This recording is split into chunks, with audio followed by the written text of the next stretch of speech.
Hello दोस्तों, कैसे हैं आप लोग। आशा करते हैं आप लोग स्वस्थ होंगे, मस्त होंगे। तो आइए दसवां दसवां क्लास के संस्कृत प्यूसम भाग 2 त्रयोदश पाठ है विश्व शांति। त्रयोदश पाठ है विश्व शांति लेकर आए हैं। आपका मेरे चैनल पवन सर संस्कृत क्लास में स्वागत है। तो अभी तक यदि आपने वीडियो को लाइक नहीं किया तो वीडियो को लाइक कीजिए, चैनल को सब्सक्राइब कर लीजिए और लोगों में शेयर कर दीजिए ताकि ज़्यादा से ज़्यादा विद्यार्थियों को लाभ मिल सके। तो बिना देर का गवाएं, बिना देर किए हुए चलिए वीडियो को शुरू करते हैं। अतः कहते हैं कि पाठे अस्मिन् संसारी वर्तमानस्य अशांति वातावरणस्य चित्रणम तत्स समाधानोपायश्च निरूपितो। इस पाठ में संसार में वर्तमान समय में आधुनिक काल में वर्तमान समय में संसार में कहता है पाठे अस्मिन, इस पाठ में संसार में वर्तमानस्य आधुनिक समय का अशांति वातावरण से संसार के वर्तमान संसार के अशांति का वातावरण, अशांति का जो वातावरण है उनका चित्रण तत् समाधानो उपायस्य निरूपितो। कहता है ये इस पाठ में संसार में फैले हुए जो अभी वर्तमान समय में अशांति का जो वातावरण है उनका चित्रण किया गया है और उसके समाधान को निरूपित किया गया है, उसके और उनके समाधान को बताया गया है। देशेषु आंतरिकी बाह्य च अशांति वर्तते। देशों में आंतरिक रूप से और बाह्य रूप से अशांति फैला हुआ है। सभी देशों में क्लेश है। आंतरिक रूप से वहाँ के कोई भी राष्ट्र है वहाँ की आंतरिक समस्याएं भी है। अपने भी देश में बहुत सारी समस्याएं हैं। दूसरे देश की बात करें दूसरे में भी आंतरिक समस्याएं कुछ है। वहाँ के जनसाधारण लोगों के साथ होते हैं या फिर वहाँ के कुछ पार्टियां हो जाती हैं समाज में, समाज को गलत मार्ग पर ले जाने वाले कुछ संगठन हो जाते हैं। वो सब आंतरिक कलह पैदा करने का काम करते हैं। और बाह्य अशांति, जो बाहरी अशांति तो है ही, जिसे भारत पर हमेशा पाकिस्तान लगले रहता है। जब भी मौका मिलता है पाकिस्तान भारत को क्षति पहुंचाने का प्रयास करता है, भारत पर हमला करने का कोशिश करता है। ये वो बाहरी हुआ। देशेषु आंतरिकी बाह्य च अशांति ही वर्तते। देशों में सभी विश्व के सभी राष्ट्रों में आंतरिक रूप से और बाह्य रूप से अशांति विद्यमान है। तामुपेक्षया न कश्चित स्वजीवनम नेतुम समर्थ। उनको उपेक्षा कर किसी के जीवन का सही जिंदगी का, सही जीवन का उचित ढंग से जीने का हम लोग उपेक्षा आशा नहीं कर सकते या समर्थ नहीं हो सकते हैं। तामुपेक्षया न कश्चित स्वजीवनम नेतुम समर्था। उनका उपेक्षा कर हम लोग अपने समुचित जीवन का कल्पना नहीं कर सकते हैं, समर्थ नहीं हो सकते हैं। अगर यदि हमें अच्छी जिंदगी जीना है तो अशांति के वातावरण को खत्म करना होगा और शांति का संदेश देना होगा। सेयम से जोड़ायम सेयम अशांति सार्वभौमिकी वर्तते इति दुखस्य विषय। कहता है यही अशांति सार्वभौमिक है। ये अशांति जो है, कलेश जो है, दुख जो कष्ट है, ये सार्वभौमिक है, सभी देशों में है। यही दुख का विषय है। सर्वे जनाः तया अशांतया चिंतिताः सन्ति। सभी लोग उस अशांति के कारण चिंतित होते हैं, उस अशांति से चिंतित होते हैं। संसारी तन्निवारणाय प्रयास क्रियन्ते। और उनके निवारण का भी संसार में प्रयास किया जा रहा है। वर्तमाने संसारी प्रयास सर्वेषु देशेषु उपद्रवः अशांतिर्द्रवः दृश्यते है। वर्तमाने संसारी प्रयास है कहता वर्तमान संसार में सभी देशों में फैले उपद्रव और अशांति, सभी देशों में, वर्तमान संसार के प्राय सभी देशों में अभी उपद्रव और कलेश फैले हुए देखे जाते हैं।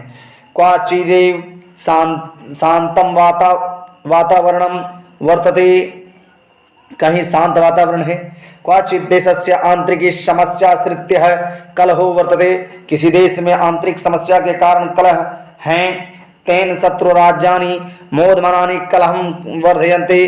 कहीं पर शत्रु राज्य उनके उनसे आकर्षित होकर उनको लूटने के ख्याल से, उनसे आकर्षित होकर उनको किसी भी दूसरे राज्य को क्षति पहुंचाने के प्रयास में रहते हैं। कहता है शत्रु राज्य, किसी के शत्रु आनंद कि कहीं कलह बढ़ाकर दूसरे राज्य में, एक राज्य दूसरे राज्य में कलह बढ़ाकर आनंद अनुभव करते हैं, दूसरे का दुख बढ़ा करके। क्वचित अनेकेषु राज्येषु परस्परम शीत युद्धम प्रचलित, कहीं पर अनेक राज्य अपने परस्पर आपस में ही शीत युद्ध चल रहे हैं, बात विवाद के द्वारा एक दूसरे को नीचा दिखाने का प्रयास कर रहे हैं। वस्तुतः संसार अशांति सागरस्य कुल मध्यासीनो दृश्यते ही, वास्तव में संसार अशांति के सागर के वास्तव में संसार अशांति के सागर के मध्य में डूबे हुए दिखाई देते हैं। अशांतिश्च मानवता विनाशाय कल्पते, अशांति से और अशांति से मानवता का विनाश निश्चित है, मानवता के विनाश की कल्पना की जा सकती है। अद्य विश्व विध्वंस का अन्यस्त्राणि बहुन्यः आविष्कृतानि सन्ति, आज विश्व विध्वंस करने वाले अस्त्रों का बहुत सारे नए अस्त्रों का आविष्कार हो चुके हैं। तरे मानवतानास्य भयम, जिनसे उनसे ही मानवता के नाश का भय है। अशांते कारणम तस्याः निवारणोपायस्य सावधानतया चिंतनयोः, अशांति के कारण को जानकर उनके निवारण का और उनका निवारण करना, बड़ी सावधानी से उसका निवारण करने के विषय में चिंतन करना चाहिए, यह सोचना चाहिए। अशांति कारण तस्य, अशांति के कारण को जानकर उनके निवारण को बड़ी सावधानी से करनी चाहिए, या उनका अशांति के कारण को जानकर बड़ी सावधानी से उसका निवारण करना चाहिए, ये भी हो सकता है। कारण ज्ञाते निवारणस्य उपायो अपि ज्ञायते इति नीतिः, तथा कारण को जानते ही निवारण का उपाय भी जाने जाते हैं, यही नीति है। वस्तुतः द्वेष असहिष्णुता च अशांतिः कारण द्वयम एको, का वास्तव में द्वेष और असहिष्णुता अशांति के कारण हैं, यही दो कारण अशांति के हैं। एको देश अपरस्य उत्कर्ष दृष्टवा द्वेष्टि, एक देश दूसरे देश का उत्थान को देख करके जलन फील करते हैं, जलते हैं। तस्य देशस्य उत्कर्षणास्य निरंतरम प्रयायते, और वह उस देश का उत्थान को हमेशा नाश करने के प्रयास में निरंतर रहते हैं। द्वेष एव असहिष्णुताम जानयति ही, द्वेष को ही असहिष्णुता कहे जाते हैं। इमो दोषौ परस्परम वैरमु उत्पादयत, कहता है इन्हीं दो दोषों से परस्पर वैर उत्पन्न होते हैं। स्वार्थश्च वैरम प्रवर्धयति, और स्वार्थ से वैरी बढ़ाई जाती है। स्वार्थ प्रेरितो हो जनः अहम भावेन प्रस्य धर्म जातिम संप्रति क्षेत्रम भाषाम व न सहते, स्वार्थ से प्रेरित होकर लोग अहम भाव से घमंड में आकर दूसरे के धर्म, जाति, संपत्ति, क्षेत्र और भाषा को सहन नहीं करते हैं, सम्मान नहीं करते हैं। आत्मने एव सर्वमुत्कृष्टमिति मन्यते ही, आत्मनः खुद ही सबसे उत्कृष्ट मानते हैं, अपने आप को सबसे बड़ा मानते हैं। राजनीतिज्ञश्च अत्र विशेषणे प्रेरकः सामान्यो जन, कहता है राजनीतिज्ञश्च अत्र विशेषणे प्रेरकः, झगड़ा लगाने का काम जो है राजनीतिज्ञ सब बड़ी अच्छी तरह से करते हैं, झगड़ा लगाने की प्रेरणा वही देते हैं। आज सभी नेता चोर है, एक दूसरे को लड़ाकर समाज को बांट करके जात धर्म को ध्रुवीकरण सबको बांट करके वोट ध्रुवीकरण करने के चक्कर में रहता है। इसीलिए कहता है राजनीतिक और राजनीतिक मुख्य विशेष करके इसका प्रेरक होता है कौन? झगड़ा लगाने वाला। सामान्यो जना न तथापि विषन्नापि बलेन प्रेतो जायते ही। सामान्य लोग न ही विश्वास पर कहता सामान्य लोग न और विश्वास न बलन कहता सामान्य लोग उसको जान नहीं पाते हैं, समझ नहीं पाते हैं और विश्वास कर बैठते हैं। बलन प्रेरितो जायते ही, बल को ही सबसे बड़ा मानते हैं। स्वार्थोपदेश है बलपूर्वक निवारणीय, और स्वार्थ पूर्ण उपदेश को बलपूर्वक निवारण करते हैं। बलपूर्वक किसी के अब स्वार्थवश किसी के मामले में टांग अड़ाकर उसका निवारण करता है।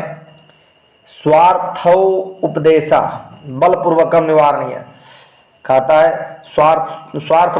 स्वार्थपूर्व उपदेश देकर या बलपूर्वक किसी तरह दूसरे के विश्वास को लेने का कोशिश करते हैं नेता लोग। परोपकारम प्रति यदि प्रवृत्ति उत्पाद्यते तथा सर्वे स्वार्थ त्यजेयु। यदि परोपकार के प्रति यदि प्रवृत्ति को लोग बढ़ाएंगे, उपदेश ऐसा देंगे, लोगों को प्रेरित करेंगे, तो सभी लोग खुद व खुद स्वार्थ को त्याग देंगे। अत्र महापुरुष विद्वांस चिंताकश्च न विरला सन्ति। यहाँ पर महापुरुष विद्वान और चिंतक जैसे विरले, महापुरुष विद्वान और चिंतकों का यह दार्शनिकों विरले संति विरले हैं।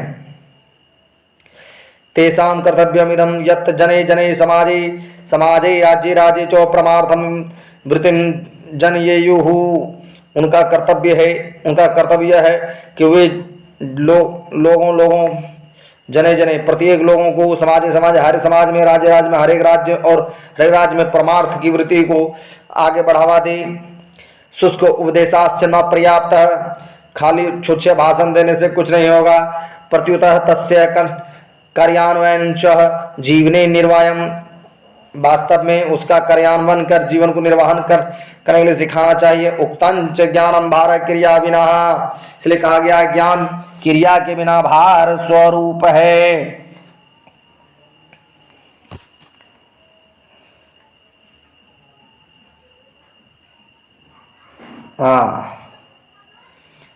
फिर कहता है देशानां मध्ये च विवादान संयुतुमेव संयुक्त राष्ट्र संघ प्रभृति संस्था सन्ति। कहता है देशों के बीच विवादों को निपटारे के लिए संयुक्त राष्ट्र संघ इत्यादि संस्थाएं हैं। तास्य काले काले असंगतिम अपि विश्वयुद्धम निवारयन्ति। कहते हैं वे समय समय पर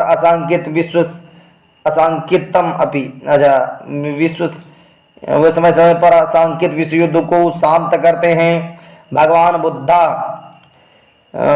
बुद्ध पूरा काली एवं वैरस्य समनम असंभवम प्रोक्तवान। भगवान बुद्ध ने प्राचीन काल में ही वैर से वैर का समन नहीं होता कहा था। भगवान बुद्ध ने प्राचीन काल में ही कहा था वैर से वैर का समन नहीं होता है। और वैरन करुणाया मैत्री भावेन च वैरस्य शांति ही भवतीति सर्वे मन्यन्ते भारतया नीतिकार सत्य में उद्घोष्यन्ते ही। कहते हैं वैर की भावना छोड़ने से करुणा और मैत्री भाव अपनाने से वैर की शांति होती है। सभी इसे मानते हैं। भारतीय नीति शास्त्र निर्माता सत्य ही उद्घोषित करते हैं। अयम निज प्रोवेति गन्ना लघुचेत साम उदार चरितानम तो वसुधाएव कुटुंबकम। अयम निज प्रोवेति गन्ना लघुचेत साम उदार चरितानम तो वसुधाएव कुटुंबकम।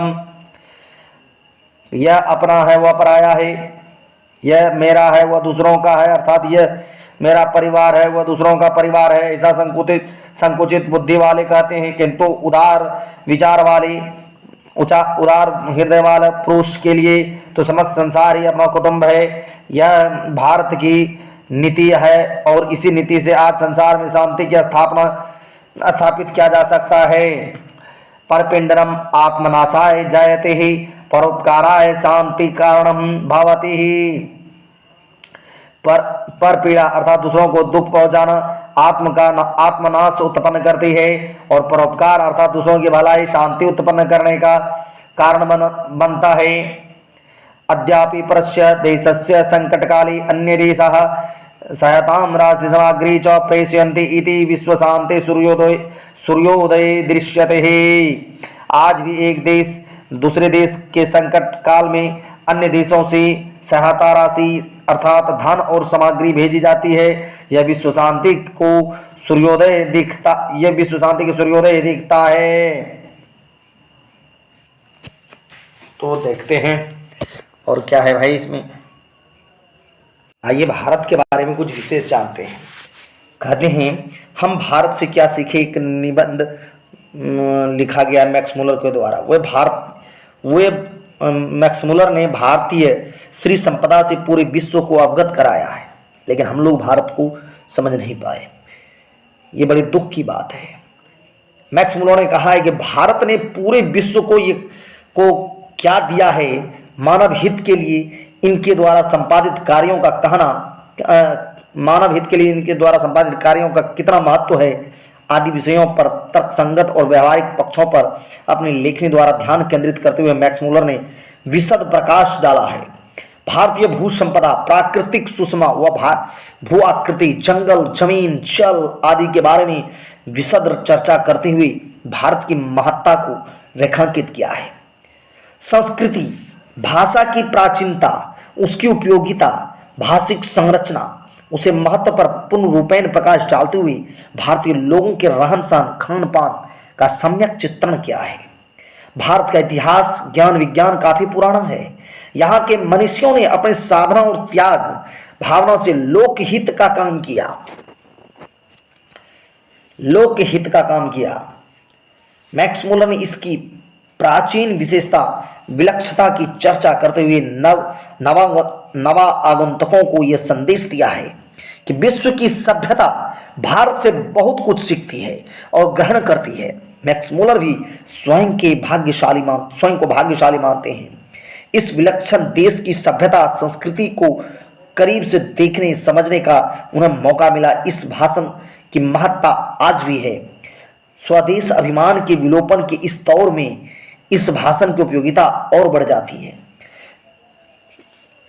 मैक्स मुलर के अनुसार भारत को पहचान सकने वाली दृष्टि की आवश्यकता होनी चाहिए। मैक्स मुलर और यूरोपियन लोगों के लिए वांछनीय है, क्योंकि भारत के पास विविध क्षेत्रों में ज्ञान का विपुल भंडार है। दर्शन का क्षेत्र हो या कला का क्षेत्र हो, ज्ञान का क्षेत्र हो या भू विज्ञान की क्षेत्र हो, वनस्पति शास्त्र हो या वनस्पतियों को प्राप्त करना हो, तो भारत का दर्शन करना ही होगा। भारत तो स्वर्ग है। भारत भू स्वर्ग सदृश है। यहाँ प्राकृतिक सुषमा है, खनिज भंडार है, कृषि की महत्ता है। यह तपस्वियों की साधना भूमि, तपस्वियों की तपस्थली है, साधना की भूमि है, जन्मभूमि, कर्मभूमि रही है। भारत में अनेक विदेशी सिक्कों का विपुल भंडार था। ईरानी, कैरियन, थ्रेशियन, पार्थियन, यूनानी, मैकेडियन, शकों, रोमन एवं मुस्लिम शासकों के सिक्के यहाँ प्रचुर मात्रा में मिले हैं। दैवत विज्ञान, कहावतें, कथाओं का महासागर वो भारत में देखने को मिला है। शब्द निर्माण और बृहद शब्द भंडार भी भारत के पास चिरकाल से व्यवहृत है। ये हमारे भारत की खूबियां। इस चैप्टर से संबंधित, विश्व शांति चैप्टर से संबंधित कुछ ऑब्जेक्टिव प्रश्न है, उसे देख लीजिए। विश्व शांति पाठ में किस वातावरण का चित्रण किया गया है? अशांति के वातावरण का चित्रण किया गया है। विश्व शांति पाठ में अशांति के वातावरण का चित्रण किया गया है। ऑप्शन ए सही है। देशों के बीच झगड़ों को शांत करने के लिए कौन संस्था है? संयुक्त राष्ट्र संघ। देशों के बीच झगड़ों को शांत करने के लिए संयुक्त राष्ट्र संघ है। बिना समय गंवाते हुए हम सीधे खींचते चलाएंगे। ऑप्शन बी सही है। दुख का विषय क्या है? दुख का विषय सार्वभौमिक अशांति है। ऑप्शन सी सही है। ऑप्शन सी सही है। दुख का विषय सार्वभौमिक अशांति है। सार्वभौमिक अशांति सार्वभौमिक अशांति है। अच्छा, असहिष्णुता कौन पैदा करता है? असहिष्णुता स्वार्थ द्वेष पैदा करता है। असहिष्णुता द्वेष पैदा करता है। असहिष्णुता द्वेष पैदा करता है। अशांति मानवता का क्या कर रही है? अशांति मानवता का विनाश कर रही है। अशांति मानवता का विनाश कर रही है। ऑप्शन बी सही है। किसके बिना ज्ञान भार स्वरूप है? व्यवहार के बिना ज्ञान भार स्वरूप है। व्यवहार